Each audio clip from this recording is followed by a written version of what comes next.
Dans le prochain épisode de Un si grand soleil. Pour sauver Tom, Virgile commet l'irréparable. En parallèle, Karine postule chez Elle Cosmétiques. Attention, les paragraphes qui suivent contiennent des spoilers sur l'épisode d'Un si grand soleil diffusé demain soir sur France 2. Si vous ne voulez rien savoir, ne lisez pas ce qui suit. Vendredi 15 septembre dans Un si grand soleil. Virgile tente de sauver Tom des flammes. Manu rend visite à la mère de Yanis, il cherche à savoir où se trouve son fils. Celle-ci ne sait pas où est Yanis, elle avoue qu'il va et vient et ne reste jamais longtemps. La mère de Yanis ne comprend pas pourquoi la police continue de s'intéresser à son fils. Elle explique en effet à Manu qu'un de ses collègues est déjà venu la voir pour récolter des informations. Manu est surpris, il n'a pas de collègue sur l'affaire. Grâce à la description que lui fait la mère de Yanis, il comprend qu'il s'agit de Virgile qui s'est fait passer pour un policier. À la marina, Alix se fait son plan de table et est tout excitée à l'approche du mariage. Elle voit bien que Virgile est ailleurs et lui demande s'il se fait du souci pour Tom. Virgile assure que ce n'est pas le cas et prétend qu'il est simplement fatigué. Il reçoit ensuite un appel de Manu qui souhaite le voir au plus vite. Manu retrouve Virgile et lui demande pourquoi il enquête sur Yanis. Virgile prétend qu'il n'enquête sur personne et qu'il ne voit pas de quoi son ami lui parle, ce qui a le don d'énerver Manu qui lui fait comprendre qu'il risque gros à se faire passer pour un flic. Il ajoute qu'il ne pourra pas le couvrir longtemps, mais Virgile insiste. Il n'a rien à voir avec toute cette histoire et ne lui demande rien. Plus tard, Virgile s'entretient avec Emma au sujet de Tom. Ne pouvant pas lui mentir plus longtemps, il finit par lui avouer que Tom a de gros ennuis. Il rassure cependant Emma en lui expliquant qu'il lui a trouvé une planque, qu'il gère la situation et qu'il fera le nécessaire pour que cela ne prenne pas trop de temps. Emma le remercie pour ce qu'il fait pour lui. Virgile demande ensuite à la jeune femme de récupérer des vêtements de Tom chez leur mère et ajoute qu'il viendra les chercher plus tard. Virgile est pisté par Yanis via le traceur GPS. Virgile se rend à la planque et apporte les vêtements en question à Tom. Virgile dit à Tom qu'il a parlé à sa sœur et lui a dit le minimum pour ne pas l'impliquer. Il lui explique ensuite qu'il est allé chez Yanis et qu'il n'a rien trouvé. Tom comprend donc qu'il va devoir rester caché un peu plus longtemps que prévu et ne cache pas sa déception. Virgile lui demande de tenir le coup et de rester tranquille, même si les journées sont longues. À la nuit tombée, Virgile quitte la planque. Yanis, qui a suivi le véhicule de Virgile, arrive et tire sur la serrure.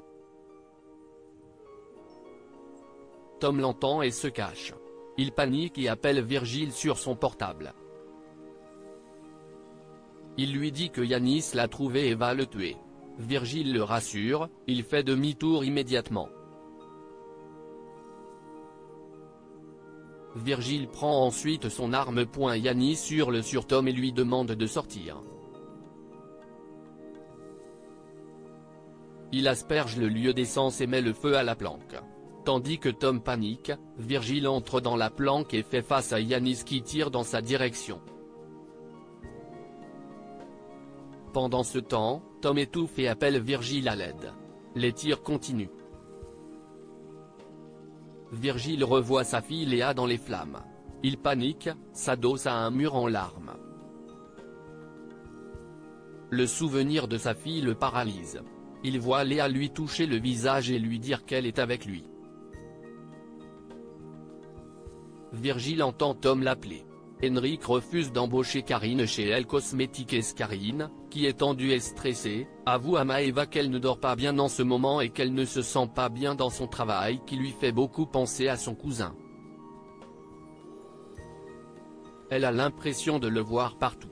Karine rassure cependant sa fille, elle est certaine que ça va finir par passer. Maeva raconte à Robin et Louis que sa mère ne va pas bien.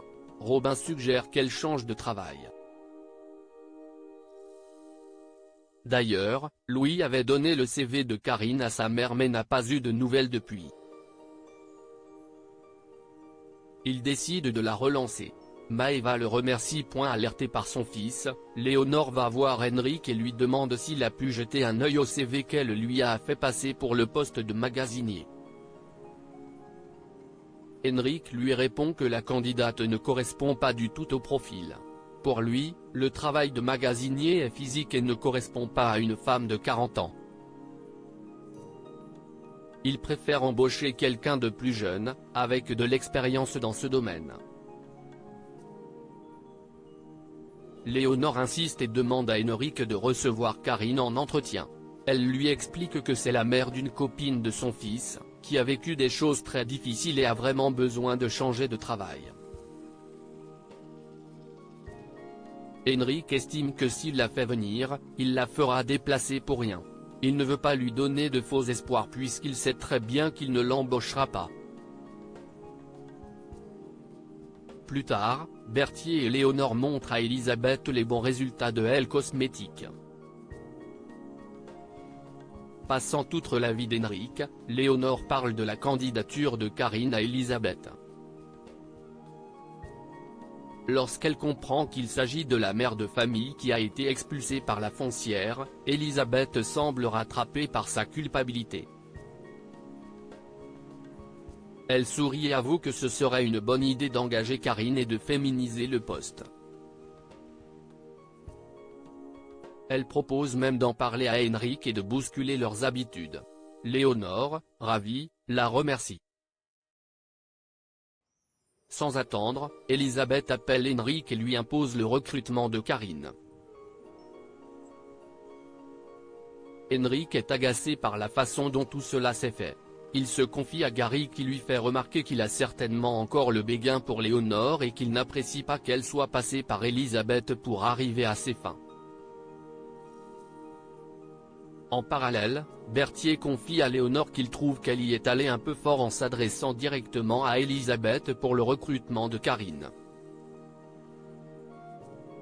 Il craint qu'Henrik le prenne mal. Léonore assume sa démarche, Henrik n'a pas voulu voir sa candidate par pur sexisme, elle est donc passée par Elisabeth. Elle espère cependant que cela n'entachera pas ses relations avec Henrik, car elle l'aime bien. Berthier lui avoue qu'il pensait qu'il allait se passer quelque chose entre Henrik et elle lorsqu'elle est arrivée dans l'entreprise. Léonore est surprise, mais finit par répondre qu'elle y a cru elle aussi à l'époque, mais que cela ne s'est pas fait.